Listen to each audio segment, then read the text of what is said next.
look how organised I The am. branded can out of frame. It's fine. It doesn't matter. I don't even know how to start this. I don't think we did an opening. Did we do an opening? Don't you think we did an opening last time? Do a soft opening. Soft Like opening. sort of look like we action and then we laugh as if we're mid-conversation. Ha ha ha. Exactly.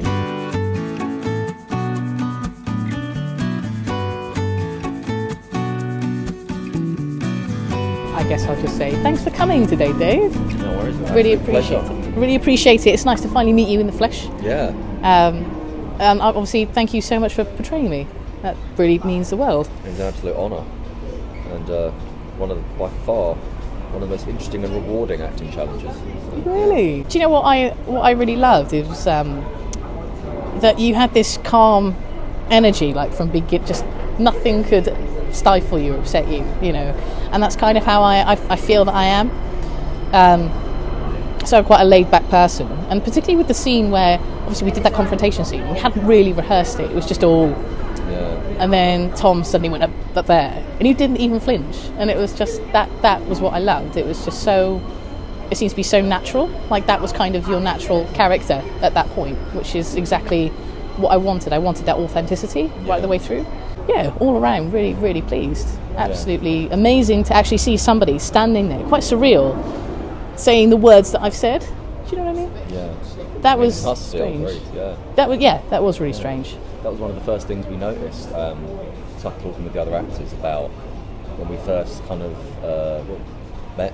You all met Jess, and looking at actually studying the words. I got the file sent through of everything Jamie was saying. And I was like, I'm not reading a script, it's the actual voice. Yeah. And so that gives you such a well-rounded view of the, who he is. Person of logic, calm, thinking, then action.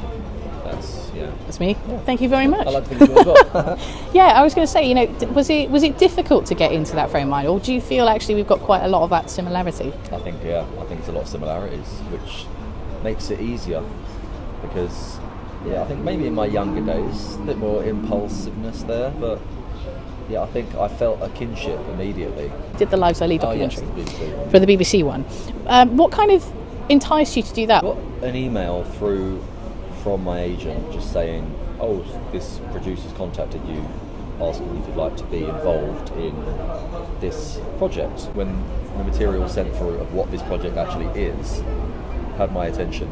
Didn't put you off? Far more so. Put me on. Hey, that's what we like to hear. That's far more interesting than, not to put down anyone else's projects, but some are going to interest people more than others. And for me, this just seemed so much more interesting. A really fresh challenge, something I'd never been involved in anything like it before. And I think from what you told me about how when it comes to people looking at a story like this, there are some ways you can really spin it. Try to, spin it, sensationalise it, and do what is going on a real injustice by just trying to make people watch it as opposed to tell a truthful, authentic story. I know you stated that we're not that far off. So, I mean, as an actor, what do you do to prepare for a role like that? I mean, I'm probably asking bog standard questions, but it's not really something I know much about. So, my personal way of preparing for any role is the script is just absolute sacred. Like, that is what you have to say. Unless you are improving, which I've done some of before, that's your body, that's where everything begins with. And then I'd known from when we worked for the BBC thing, or this is about that first one, it was just about that. Then you look at that, what is he talking about? Talking about the experiences of school. So then you think, okay, this is school. He's an achiever, he's motivated, he wants to learn. So then you think, okay, right, so was I like that in school? What little things did I do? What other areas can I explore? How would I conceptualise and explain that now? So you kind of make a psychological profile almost. Yeah, and then you if you're not talking about something going on now, you're talking about something in the past, you're talking about how that affects you now as a character. And again, it was a lot of the work was kind of done for me in a way, because the files were sent through to me of Jamie. I hope you felt they were, reflective of what you were doing. Yeah. Like it's just this feeling of it's just so surreal. Like, it's so difficult to conceptualize. And actually, especially when we did the Headspace project, I think because we saw more of us all together at the same time. So obviously, there was only the end scene really in the Lives I Lead project where we all saw each other all together. But for the Headspace project, I think we all must have watched it. I think we've made up probably a tenth of the 100,000 views on it because we just watched it so many times to kind of really get it to sink in.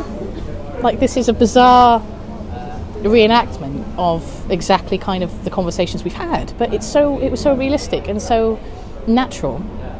That was the most fascinating part. It was so strange. It was almost like we'd embodied yourselves. Do you know what I mean? As actors, and that, I think, when you can achieve something like that, I think that really is acting, right? Is when you can actually have a character. You can embody a character fully. How did you find the improv in comparison to the scripted part? I think I found it was a little more tricky, but I think because at that point I kind of got to know you a lot more, that I found it more of a natural step. Whereas if I'd done that first off, I wouldn't have been able to know, like, oh, how would Jamie react in this situation or this one? Whereas because we've done that, I'd learned, the script of the 360. I felt like so much more about how, not just because in the BBC one, he's just directing his emotion directly to the viewer. Whereas in the 360, it's about interaction with everyone. From all around. We've got Jess here, we had Ed there, and it was all that. So that allowed me to know how he would act. So in the improv one, I felt pretty good. Yeah. It felt like I was acting as Jamie Rand. I love the idea. I love the fact that you kind of drew attention to Ollie first as well. So I think in the opening questions, like, you kind of threw it over to Ol to answer, and that was really nice because I would probably try and include him as well. That kind of natural, instinctual. You have a go. Yeah. That was questions nice. Were certainly there was a lot of them. I was going to say, what was that like? Sadly, I'd want to answer every single one. It just wasn't possible, unfortunately. How did you find working as a family on set with everyone? It felt kind of natural. I think, in a way, the fact that we spent the whole day together there, and all the sort of the problems with all the tech and the internet or whatever was causing the delay, it kind of made a real kind of bond. We kind of felt it was like, oh, this is happening, but we were kind of really engaging together. So by the time, it felt like we were really in sync by the time it was actually action. So it felt really natural. Yeah. And I know that James was like a latecomer, but I felt like he kind of slotted in really well with everyone else. Absolutely, just straight in, Yeah, and Jess was just so great. Oh, that's so nice, because she was so nervous, and I think when she was there, she was just so dissociated. It was like, what, where am I right now? Because I guess it was kind of crossing that weird line between reality and, like, her reality, if that makes sense. So what goes on inside that no one sees versus suddenly, actually, there's a very similar thing going on right now. And that was a bit overwhelming, I think. I think the next time she'll be better prepared, or we hope, and we'll be able to give more direction. But at any point, I was thinking, like, she might need to really take a moment. Like, I wouldn't have been, surprised if it actually was too much. We might just have to do it another day. I was thinking, because it is a big step. It must be something very nerve-wracking to go through. But I think it's obviously quite personal as well. I would think exactly like you. And it was very hard. We couldn't have any communication that day. We were just like this big blur of rubbish. But I think, if I was there, the first thing I would have probably been is like, right, do you need to take a minute? Do you need to?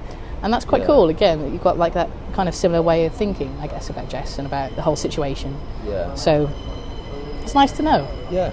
I just wanted to make sure that she was, comfortable, and if it was too much, it's all right. It's not worth getting, having a negative experience because of it. But I think she just, very strong that day. Not only made it all work, made it all happen, but made us all feel so welcome in her world. Because obviously you played me as a bi guy with Ed. Was that kind of difficult to do that, or as a character, do you just not even think about it? Like that's just you, and you just don't. Well, yeah, you are the character, and that's you.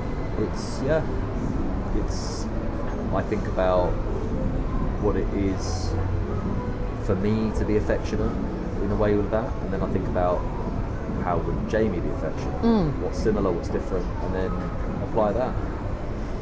Yeah, I think actually you really nailed it. Like I said, it was those tiny little touches and the little assurances, and that was very much, if that was Ed in an awkward situation, and I think that's kind of the face of Ed that I think Tom portrayed is like with his body language, very like inwards and awkward. Whereas Ed was saying to Tom that I think in that aspect he would be very sort of around me for reassurance, but equally that worked. It did not work, But I think that if Ed was in an awkward stance like that, those little reassurances are exactly how I would have handled it. Like, okay, you don't want to be handled right, and that's fine. So here's a little reminder, here's a little touch, here's a little hand squeeze. That's fine. That was great. I thought that was I'm not perfect. going to come in, but I'm here. Yes. Yeah. Yes, kind of like peripheral love. Yeah, exactly. That Here's little your reminder. space, but I'm at the edge of your space. Yes.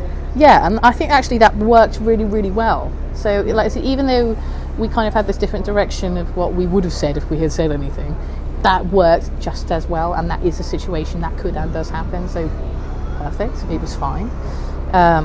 So that's good to know, because I guess there's always that thought about, obviously, if you're not attracted to that gender, does it matter? But the acting world is such a new space for us to understand. So I think it's just assuring to know that it doesn't bother you. It's just that is the character, and that's what it is. It's acting. I mean, when you are acting, nothing is what you would do. Every character I play, they say words that are the character's words. They have jobs and backstories that aren't mine. Yeah. That's just another part of it that's not me, but it's the character. So as doing the character, you feel what they feel. You get into the role. I know you've got a great reaction to all of this business, this role, this DID thing, and I guess portraying an alter. But what's it been like from people you've told about the project? What have you had any particular reactions? Mainly eager to know more, pretty much. Yeah, I think it's something that a lot of people just don't know much about. That just seems to be what it is. And when I explained to them the project and how it's been produced and filmed, most of them just like, wow, that sounds really interesting. And they've all watched it. They're like, I've never thought about it in such a way, because there are some pretty obvious comparisons with some, scary Hollywood pictures, and a lot of them were just found it quite refreshing. I mean, like I know on the video, everything's been positive. I don't think we've not had one complaint, not one bad comment. Everything has been amazing, and saying how everyone really embodied all the characters, all the actors, or the alters. And I think, again, when you can do something like that, when you can make an audience feel that way, it's kind of that's everything achieved. That's what you want to achieve, yeah. No, it's been overwhelmingly positive. Like, you'll talk about, I was on stage at the West End or something like that. People are like, oh, really great. But then when I tell them about this project, or like the BBC one or the 360, so many more questions, because it's like it's really quite fresh. It's quite original, and you're stigma busting at the same time, I guess, because you get to educate people while you do it. Exactly. From what I have learned, which I could obviously learn a lot more. I'm just whack-a-moling all the old all the tropes. Yeah, exactly. Whack-a-moling all the tropes. I like that. I'm just saying, well, it's not something I deal with, but from what I've learned, from what I've spoken to you, here is what it is like. But if you want to know more, check out the channel. Check it out. Check out the other channels. If you really want to know what it's truly like, that's the way you're going to know. It's probably a daft question. How did you feel about meeting me today and talking to me? Are you quite open for it, or? Oh, absolutely, great. I mean, we have met. Yes. When we wrapped up at YouTube HQ. Oh, we did. We had a little glass of fizz, didn't we? We had a glass of fizz. We did. And I was just, I was so tired. I was just thinking, did I come across as really grumpy? I was just exhausted. I was Absolutely like, not. And I know we were all knackered, weren't we? So I was just thinking, I hope that I can... Toasting a day's work well done. Exactly. If someone else was to play me, what would you recommend they do? So, like, with absolutely anything to do with acting, just research. Like, I looked through the entire channel, looked for any video of Jamie, someone mentioning Jamie, someone else talking about something Jamie did. Because remember, all of what a character might say isn't not necessarily all that they are. You know, someone might say, well, actually, someone else's he perception. can lose his temper sometimes, or he can be a bit like this, you know, not in a bad way, but so that's something a little else to sprinkle in. Just research, and if possible, exactly, talk to Jamie. Say hello. Exactly. Yes. So, and just understand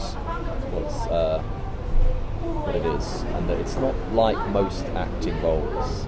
It's like there's a bit more responsibility to it, in my opinion. Yeah, you're not just saying, oh, here's me, I'm Romeo, I'm in love. We all know it's going to happen. This is more of an actual living project because it's real people. So you've got to make sure that you take it seriously. Respect what it is to be an actor. That sounds well sort of like, oh, actor, darling. So, oh my gosh, is that rain coming in? Yeah, it is. That's lovely. Is it coming down on you there? A little bit. Should we scooch in a little bit? We're just going to take fun. Now you've met me, would you change your portrayal of me in any way? I think, yeah, absolutely. It's all a process, isn't it? I think because the first thing that we did, as we said before, was the Lives I Lead, the BBC, and that was quite serious. Yeah. You don't see any side of Jamie that's not looking back, reassessing what happened during school and coming to terms with what was happening. So that's why when Jess contacted me about the 360 point, it was very much we're going to flip it now and show more of the interaction, more of the fun. So I think, and especially having met you, I think it would be a bit cheekier. Yeah. It's something I think else that we have in common. I actually think that, after meeting you, I kind of feel the same. I think you're just a naturally funny guy. Yeah. And it'd be nice to have more of that in there as well. Exactly. Because So, it yeah. can be, yeah. And that's something I noticed the first page. I'm at work on the inner world. Oh. Not that you'd know what that's like. Exactly. Little side to Jake over there. Exactly. Just that's the kind of joke I'd make with my mates, Just like, we love each other. It's only a joke. Yeah, it's but, bands. Of course. Of course it is. Pushing, yeah. Of course. So, I saw that and I thought, we have even more in common. Yeah. If something's interesting, deep, serious, then let's have those interesting discussions, but let's have a laugh. Yeah, you got to be doing it. Yeah. Got to be doing it. I kind of asked you, I guess, a lot about the project, but like, what do the viewers sort of need to know about you as well? Like, I don't know really what they like to know. I guess like just about you. Actor. I came into the acting game a little later than most. What got you interested in it? I was always in acting in general. Yeah. Well, I was just a very shy child, so that's where it all comes from. I can't imagine that actually. Yeah, I was like the church mouse. I didn't say a peep for almost my entire life. The only thing I was really interested in is sports. I really wanted to be a footballer. Didn't work out, obviously. Then we did drama in year 9. You have to do 1 year of drama. I don't know if it's the same. It's mandatory, isn't it? I think, yeah. And then it's just one lesson a week, and you choose to do it for the GCSE. And it was just an absolute, it was like I saw in colour for the first time. So I fell in love with it, but then I also fell in love with being a drummer. So at the time when most people were figuring what they wanted to do with uni, I wanted to be in a band. That's all I did for 2 years. It didn't work out. Kind of forgot the acting kind of fell by the wayside. Right, okay. And then I just went travelling, odd jobbing, and didn't come back into it until I just went to my local amateur dramatics in East London and applied for a role, got it, auditioned for a role. And from that point I went to evening acting school, got an agent, and it's just kind of come along from there. Blossom really. from there, yeah, because you're really busy, right? You've got a lot going on. Yeah, it's been a pretty good few years. Every actor worries that this is going to be the year where the work dries up. Right. Touch wood. Touch wood, it keeps happened, going. Yeah. So, exactly. But again, it's very difficult because you've got to be in a position to be available for the work, which is why so many people like me from a working class background struggle so much more to make it in the industry, because we don't have the free time. We have to work, we've got to pay rent. So luckily I did my history degree, so I do work as a tour guide in London, which is whenever I want it. I'm self-employed, so if I have an audition I can move that tour, so I can go to them auditions, which is why I tend to get a bit more work. So I'm very lucky. That's cool. But I just absolutely love it. I don't really ever feel like me unless I'm on stage. Yeah, I know you said you were a drummer. Like I played drums in school as well. For enough. You do piano too, right? Yeah, well, try to. Yeah. Yes. I got myself a pretty nice keyboard, but I've never taken any proper lessons. So, how about you? Well, we tried lessons out here, but it was funny. I play very well sort of inside. That's how I kind of see myself, being able to play piano. Yeah. And yet out here, it's like, I don't know. I think our hands just fail. I can't seem to do the two sides, which is funny because we also play guitar, can manage that, can manage drums, cannot manage piano. So we got to like level grade 2. That was, and just had to be like, right, that's it. Can play Twinkle, Twinkle, Little Star. Yeah. That's about as far as we can get. Though, don't knock it. Okay, but I also heard you're a very keen beatboxer. Please tell me that's true. Yeah, it was my party trick back when I was a teenager, when I was a young man. And I love that you still put that on your like profiles, like beatbox. Well, yeah, exactly. I mean, I'm yet to be offered any beatboxing work, but my agent just said if you can do it, one of them things anyone can really do it. You just got to know 2 words. You know what they are, right? Boots and cats. Boots and cats. And then you just take, so There's you go boots and cats, and then you take away the vocal cords, so it's just. That's yes. And then speed it up. Then you get yourself a snare sound. It's at the very tip of the tongue.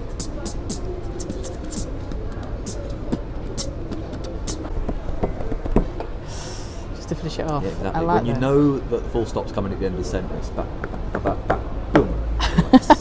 Although go easy on the keyboard. Yeah, it might damage it a little bit. Well, I can't click, so I'd never make it on you my can't side click. story.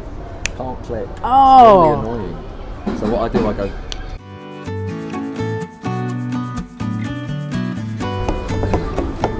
Go to a medical TV show.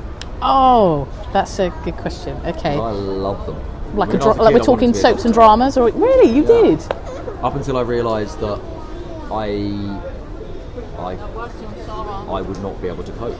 Really? Doctors and nurses have unbelievable strength in being able to go home and have a normal life. I would just constantly think about, oh my god, this person's life is in my hands, so I couldn't do it. Right, so there's that kind of anxiety. So massive kudos to every single doctor and nurse out there. But I do love me a medical show. Okay. ER, Casualty, Holby City. Right. House. Oh, do you know, I loved House. I absolutely adored House. Like that, I started watching House in like favourite.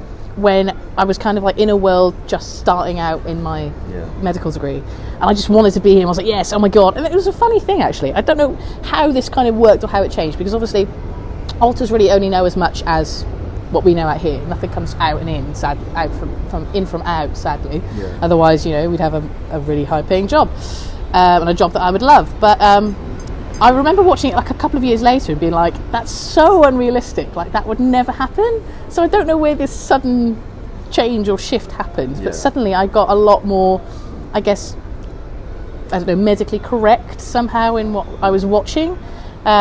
So that it just didn't feel the same. I was so sad to lose House. I did start watching The Good Doctor as well. That was quite good. Do you know what? I actually couldn't stand Grey's Anatomy. Like my friends were like, you need to watch it. You need to watch it. Yes. And I was like, what is this shit? When I was living in Australia, my housemate was obsessed with it. Oh, right. And it was like just an hour capsule of depression. That's all that show is. That's These how I felt. Miserable people being miserable. Doing things they really shouldn't be doing as doctors. And it was just like, oh my god, this is so insufferable. Please cast me in Grey's Anatomy. I like the fact that you don't see that as much in House as you do in other shows about hospital. It's just how down they get. It's like you see it a lot in Scrubs. Like every single time a patient that comes in, the doctors are like, oh gosh, I'm going to lose them. But I've worked in a hospital. Doctors and nurses aren't like that. You can't be like that. Do you know, I think that's almost a difficulty about what we do now. It's like we kind of have to weigh up making what we do truthful and accurate whilst also trying to draw in an audience. You know what I mean? But make it watchable. Yeah, got to make it watchable. But at the same time, we need to make sure we're not going to fall on like a trope or anything that kind of Hollywood does. It's a very fine line. Yeah, exactly. It was like coming from a history background, like I studied at uni, so if I see anything historical, you'll give them a certain amount of slack, you know, somewhere between an inch and a mile. You want to make it interesting and watchable, but you also want it to be realistic. Have you had a dinner party? 6 guests, or is it 5 guests? I'm gonna go for 2, but you know, 2 guests, just 2. A little triangle. Dead or alive? Oh, I want them to be alive. I'm all about, as you probably are as well, I want to know the terms and conditions. Okay. So if I am bringing back an ancient Roman emperor, are they going to be speaking English or Latin? Because if it's Latin, I don't want you at my dinner party.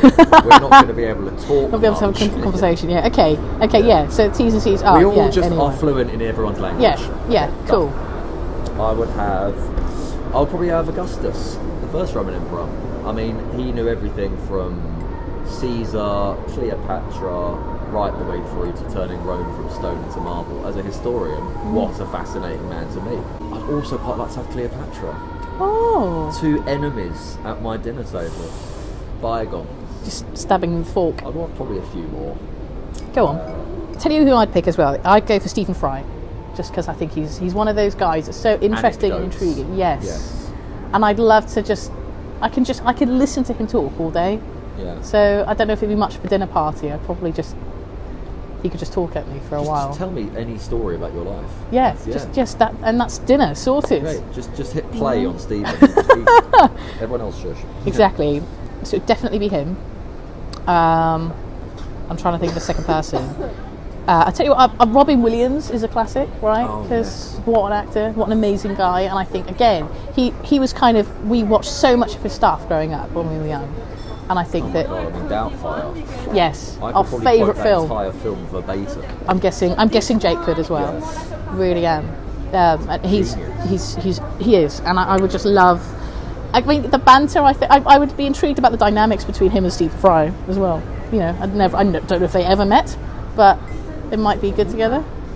They must have met at a party somewhere, sometime along the line. To be a fly on the wall there. Freddie Mercury, another good one to have. Oh my God, Freddie. If you had to play a board game, what would it be? Oh, see, that's good.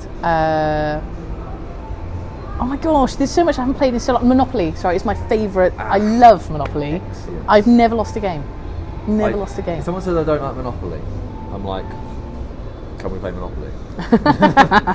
Now you've mentioned it. Well, what about you? People say, I think for a group, it's either Monopoly or Risk. If it's just me and one other person, it's chess. Chess is a classic. It is strategic, it's intelligent, it's sophisticated. With Monopoly, a lot of people think it's chance. It's the roll of the dice. That is not correct. No, it's not. There is tactics to Monopoly. Exactly. And I'm not saying what they are. I'm keeping on to them. I never lose. Well, I said I'd be interested actually, because if ever we got the day, then it'd be a Monopoly day for us both, because I've never lost a game. So it'd be nice to have a challenge. One of us would have to lose. We'd have to lose. An unbeaten run would come to a very long end. Alright, favourite biscuit? Oh, custard creams. Custard straight in there. Okay. Straight in there. What about you? That's a trickier one. I love a custard cream, but I also love a jammy dodger. That's great. Thank you so much as well, Dave. Really appreciate you just having a chat, and it's been great to get to know you. Yeah, you too. And I hope that future projects you may be interested definitely. in when you've got the time between your busy House schedule. Monopoly marathon. Sounds amazing. Yeah. Thank you ever so much. Thank you. Cheers, man. Well, I was trying not to be distracted, but there was a